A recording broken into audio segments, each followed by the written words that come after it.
আসসালামু আলাইকুম। আশা করি সকলে ভালো আছো। আজকে আমরা যে প্রশ্নটি নিয়ে আলোচনা করব সেটি হচ্ছে সমতল গ্রেটিং এর সাহায্যে একবর্ণী আলোর তরঙ্গদৈর্ঘ্য নির্ণয় করো। তাহলে দেখো বলছে সমতল গ্রেটিং এর সাহায্যে আমরা ধরে নিলাম এখানে এ বি সি ডি হচ্ছে কি একটা, এটা হচ্ছে একটা কাগজতল। কাগজতলের উপরে এ বি সি ডি হচ্ছে কি লম্বভাবে অবস্থিত কি অপবর্তন গ্রেটিং, যার এই এ হচ্ছে কি চিরের প্রস্থ। এই দেখো এই জায়গাটা কি ফাঁকা, এটা হচ্ছে চির বা স্লিট। আর এখানে কি একটা দাগ দেখা যাচ্ছে, তার মানে এটা হচ্ছে কি একটা রেখার প্রস্থ। তার মানে এটা হচ্ছে রেখা প্রস্থ আর এটা হচ্ছে কি একটা চির বা কি স্লিট। তাহলে সেটার আমরা প্রস্থ ধরলাম এ, আর রেখার প্রস্থ ধরলাম কত আমরা বি। তাহলে দেখো এখানে একটা হচ্ছে স্লিট বা চির, তারপর একটা রেখা প্রস্থ, তারপর কি আবার একটা চির, তারপর আবার একটা রেখা প্রস্থ। এইভাবে করে করে কি অপবর্তন গ্রেডিংটা কি তৈরি করা হয়।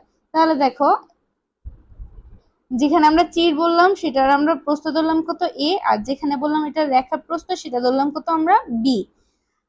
ল্যামডা তরঙ্গ দৈর্ঘ্যের যদি একগুচ্ছ সমান্তরাল আলোক রশ্মি এই আপাতিত হয়, মানে এখানে যদি আপাতিত হয় তাহলে আপাতিত আলোক রশ্মির অধিকাংশই কি এই দেখো এইটা কি সমান্তরাল, তার মানে অধিকাংশই হচ্ছে অপবর্তিত না হয়ে কি এই চিরের মধ্য দিয়ে সমান্তরাল রশ্মিগুচ্ছ এ হচ্ছে একটা উত্তল লেন্স। উত্তল লেন্সের ফোকাস তলে একটা পর্দা রাখা হয়েছে, এক্স ওয়াই হচ্ছে একটা পর্দা, এটা হচ্ছে উত্তল লেন্সের ফোকাস তল। ফোকাস তলে একটি পর্দা কি এক্স ওয়াই, এই এক্স ওয়াই এর ও বিন্দুতে মিলিত হয়। যেগুলো কি বললাম অপবর্তিত না হয়ে কি সমান্তরাল আলোক রশ্মিগুলো কি এখানে এই এক্স ওয়াই পর্দার এই ও বিন্দুতে কি মিলিত হয়। ফলে এই ও বিন্দুটা কি খুবই উজ্জ্বল দেখা যায়, ও বিন্দুটা খুবই উজ্জ্বল দেখা যায়। কিন্তু যদি চির অতিক্রম করার সময়, মানে এটা হচ্ছে কি চির বা স্লিট না, তাহলে চির অতিক্রম করার সময় যদি অপবর্তিত হয় আলোক রশ্মিগুলো অপবর্তিত হয়, তাহলে সেগুলো কোথায় গিয়ে মিলিত হবে এই পি বিন্দুতে গিয়ে মিলিত হবে। আলোক রশ্মিগুলো এই পি বিন্দুতে গিয়ে কি মিলিত হবে। তাহলে এই পি বিন্দুটা কি উজ্জ্বল নাকি অন্ধকার, অর্থাৎ চরম নাকি অবম, সেটা আমরা কিভাবে বুঝবো, সেটা আমরা পথ পার্থক্যের সাহায্যে বুঝতে পারবো। অর্থাৎ পি বিন্দু চরম না অবম সেটা নির্ভর করবে কি এই বিন্দুতে মিলিত তরঙ্গগুলোর কি পথ পার্থক্যের উপর। তাহলে এবার দেখো এইখান থেকে এই রেখাটার দূরত্ব যতটুকু, এই বি থেকে এই রেখাটার দূরত্ব কি ততটুকু, বা সি থেকে এই রেখার দূরত্ব কি ততটুকু না, কারণ এইটা থেকে এইটা কিন্তু অনেক বড় দেখা যাচ্ছে তাই না। তাহলে আমরা এইটার সমান পথ পার্থক্য কিভাবে বের করতে পারি, আমরা কাজ করব একটা চির আর একটা রেখা প্রস্থ নিয়ে, অর্থাৎ একটা স্লিট আর একটা হচ্ছে কি রেখা প্রস্থ, এই দুইটা নিয়ে আমরা কাজ করব। তাহলে আমাদের ক্ষেত্রে ক্যালকুলেশনে সুবিধা হবে। একটা চির নিব একটা স্লিট নিব, তাহলে এটা হচ্ছে চির আর এটা হচ্ছে কি স্লিট, তার মানে এ বি সি আমরা এই যে এইটুকু নিয়ে কাজ করব। তাহলে দেখো আমরা বললাম কি পথ পার্থক্যের উপর, এই বিন্দুটা উজ্জ্বল নাকি অন্ধকার সেটা কার উপর নির্ভর করবে পথ পার্থক্যের উপর। তাহলে পথ পার্থক্য কিভাবে হবে, এ থেকে পি এর দূরত্ব যতটুকু, সি থেকে পি এর দূরত্ব কি ততটুকু না, অবশ্যই এটা হচ্ছে কি বড়। তাহলে আমরা যদি এখানে একটা লম্ব টানি, কি বললাম এখানে যদি আমরা একটা লম্ব টানি,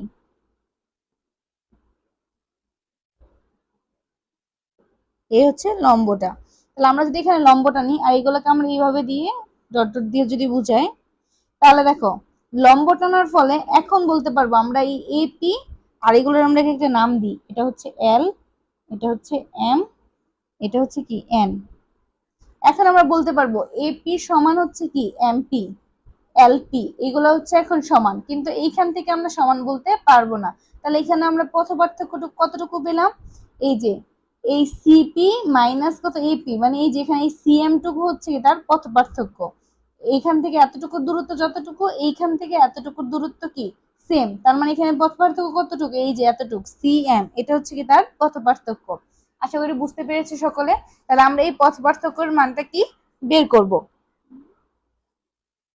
তাহলে দেখো এখানে কি একটা কোণ উৎপন্ন করলো, এখানে থিটা কোণ উৎপন্ন করলো তাই না, এখানে হচ্ছে থিটা কোণ।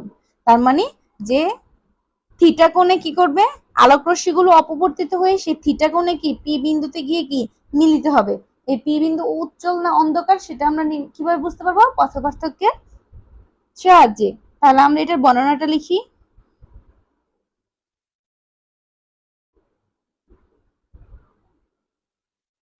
মনে করি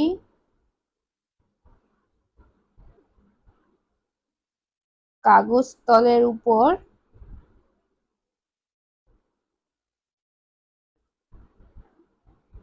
লম্বভাবে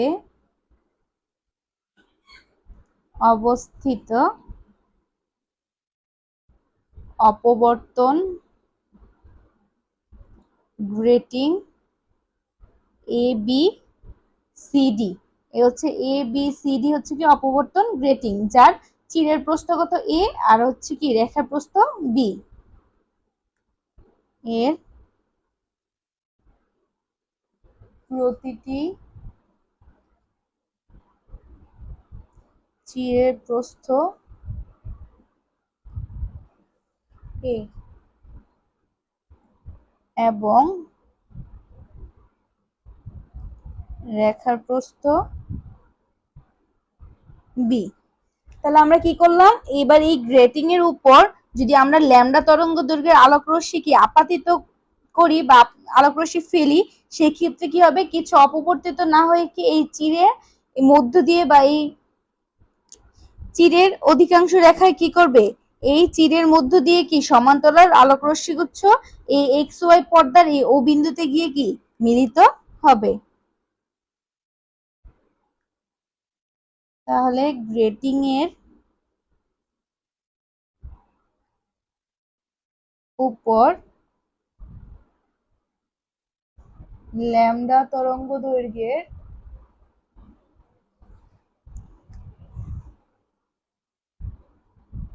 একগুচ্ছ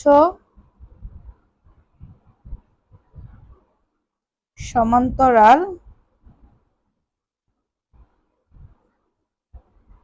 একবর্ণী আলোক রশ্মি আপাতিত হলো।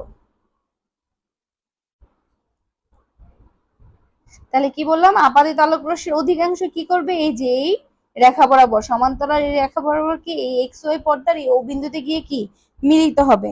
তাহলে আপাতিত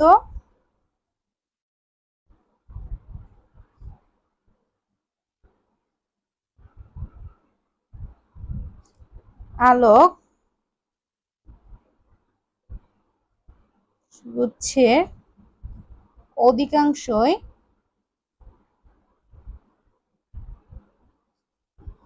অপবর্তিত না হয়ে চিরের মধ্য দিয়ে সমান্তরাল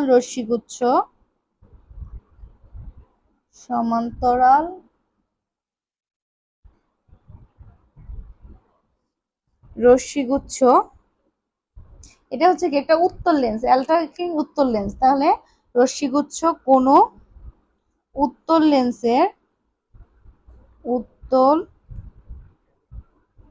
লেন্সের ফোকাস তলে স্থাপিত কি এখানে এক্স ওয়াই কি পর্দা, স্থাপিত এক্স ওয়াই এর ও বিন্দুতে মিলিত হলে কি বললাম, বিন্দুটি খুব উজ্জ্বল দেখাবে, বিন্দুটি খুব উজ্জ্বল দেখাবে। তাহলে যখন এই বিন্দুতে মিলিত হবে এই বিন্দুটাকে কি খুব উজ্জ্বল দেখাবে। এখন বললাম কি আমরা, যদি এই চির অতিক্রম করার সময় কিছু আলোক রশ্মি যদি অপবর্তিত হয়, তাহলে অপবর্তিত হবে কোথায়, এই থিটা কোণে। তাহলে থিটা কোণে অপবর্তিত হয়ে তাহলে কি পি বিন্দুতে মিলিত হবে।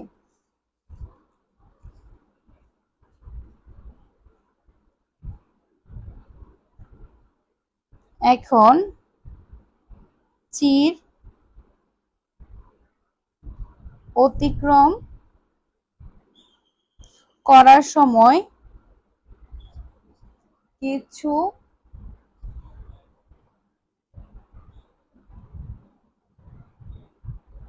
আলোক রশ্মি অপবর্তিত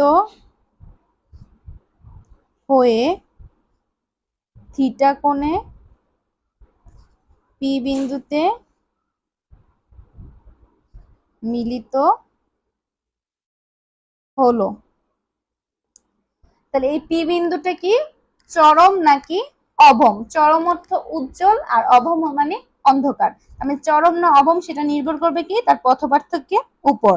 তাহলে পি বিন্দু চরম হবে না অবম হবে তা নির্ভর করে ওই বিন্দুতে মিলিত তরঙ্গগুলোর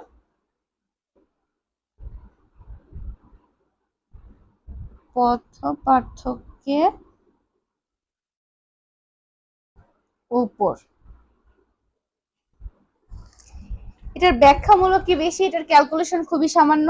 তাহলে দেখো আমরা কি বললাম পথ পার্থক্যের উপর, তাহলে এই পথ পার্থক্যটাই আমরা এখন বের করব। আমরা কি বললাম আমরা একটা চির আরেকটা কি নিয়ে একটা রেখা প্রস্থ নিয়ে আমরা কাজ করব। তাহলে এই হচ্ছে একটা চির, এই হচ্ছে রেখা প্রস্থ। তাহলে এখানে আমরা কি লম্ব টানলাম না, তাহলে লম্ব টানার ফলে এখানে একটা ত্রিভুজ উৎপন্ন হলো না, এ সি এম, মানে এই যে এই পুরোটাকে একটা ত্রিভুজ হলো, এই পুরোটা একটা ত্রিভুজ। তাহলে এখানে যদি আমরা সাইন থিটা অ্যাপ্লাই করি তাহলে আমরা এই কোণের সাপেক্ষে বলতে পারি কি লম্ব বাই অতিভুজ। তাহলে লম্বকে সিএম, লম্ব হচ্ছে সিএম, আর অতিভুজ কি এসি, অতিভুজ হচ্ছে এসি আর লম্ব হচ্ছে সিএম। তার মানে সাইন থিটা ইকুয়াল টু আমরা বলতে পারবো সিএম বাই এসি, তাই না? আমরা এই সিএম এর মানটা বের করব। তার মানে এই রেখা আর এই রেখার মধ্যে পথ পার্থক্য কতটুকু, এইটুকু হচ্ছে পথ পার্থক্য। তার মানে আমরা এইটুকুর মানটা বের করব। তাহলে আমরা ত্রিভুজ এসিএম এর মধ্যে এবার কাজ করব। তাহলে ত্রিভুজ এ সি এম এ আমরা সাইন থিটা ইকুয়াল টু, তাহলে সাইন থিটা ইকুয়াল টু কি হবে C M by A C. আমরা সিএম এর মান বের করব। তাহলে CM equal to A C sine theta. তাহলে এ সি সমান আমরা কি লিখতে পারি দেখো তো, এ সি, তাই না? এই যে এ আর এই হচ্ছে সি।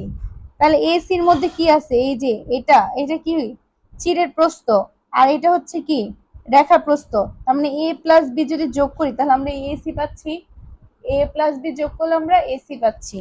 তাহলে আমরা এখানে এসির পরিবর্তে কি লিখতে পারবো A plus B sine theta.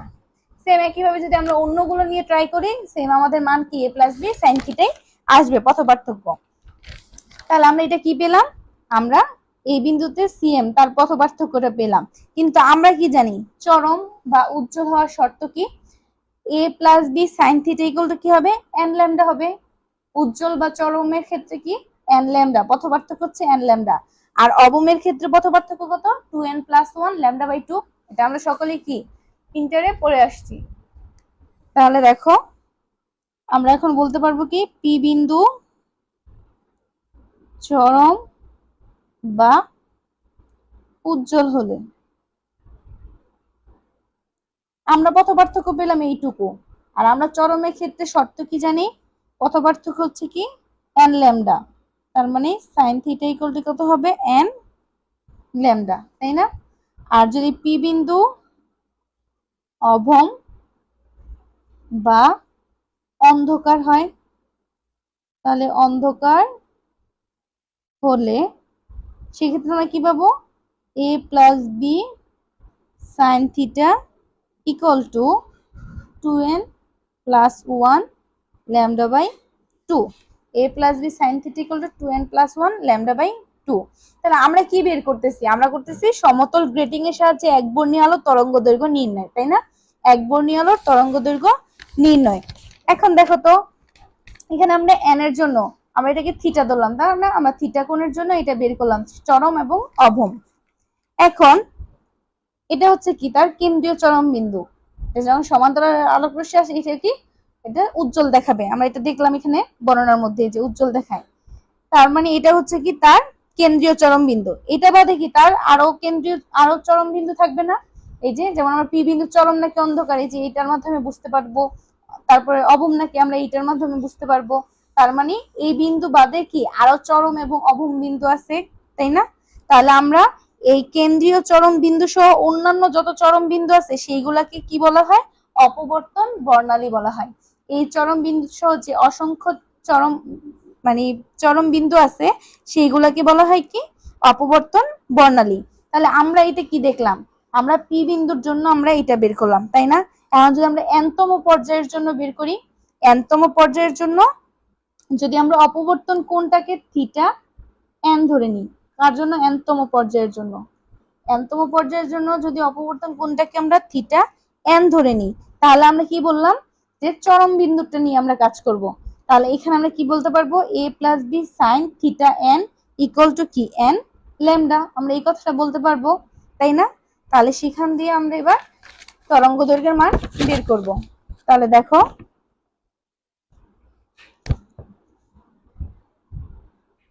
কেন্দ্রীয় চরম বিন্দু সহ অন্যান্য চরম বিন্দুগুলোকে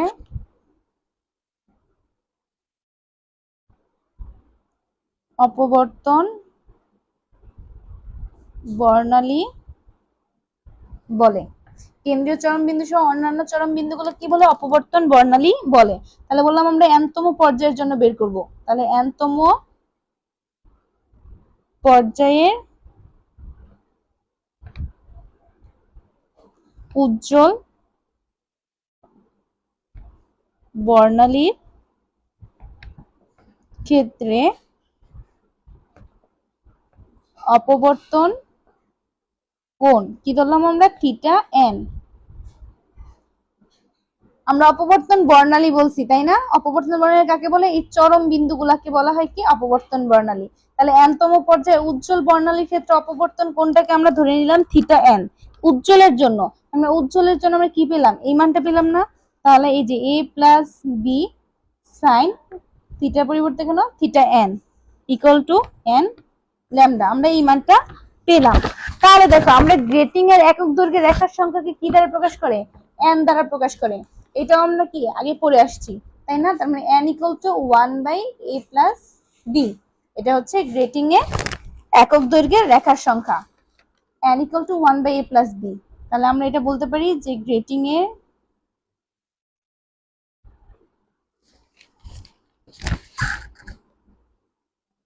একক দৈর্ঘ্যে রেখার সংখ্যা, এটাকে এন দ্বারা প্রকাশ করে। N equal to 1/a plus B, এটা পাচ্ছি আমরা। তাহলে আমরা এই সমীকরণটাতে এই মানটা বসালে কি হয়? এটাকে আমরা একটা সমীকরণ দিয়ে রাখি 1 নং, তাই না? এই সমীকরণে n equal to 1/a plus B হয়। এখানে আছে আমাদের a প্লাস বি। তাহলে এটাকে যদি আমরা a প্লাস বি, দেখো n ইকুয়াল টু হয় 1/a প্লাস বি, তাই না? তাহলে a plus B equal to কি হবে? 1/n হবে না?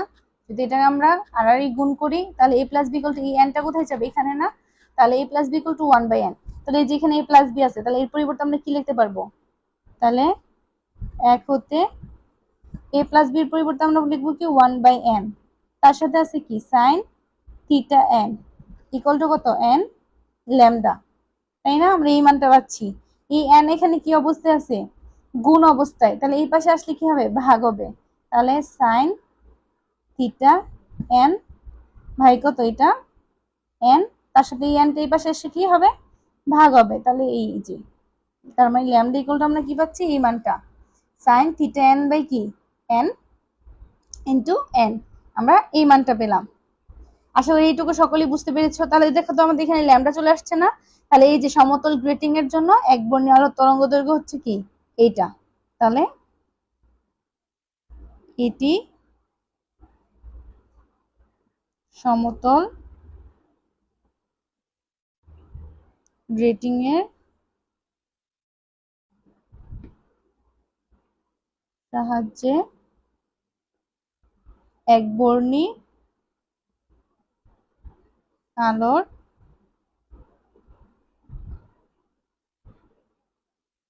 তরঙ্গদৈর্ঘ্য নির্ণয়। হচ্ছে সমতল গ্রেটিং এর সাহায্যে এক বর্ণী আলোর তরঙ্গ দৈর্ঘ্য নির্ণয়।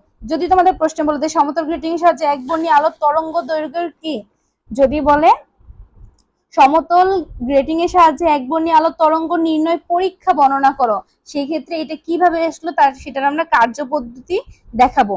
মানে আমরা জাস্ট সেখানে বলে দিব যে আমরা উজ্জ্বল বর্ণালীর ক্ষেত্রে অপবর্তন কোণ থিটা হলে আমরা কি জানি, এই জানি a + b sin θ = tan lambda.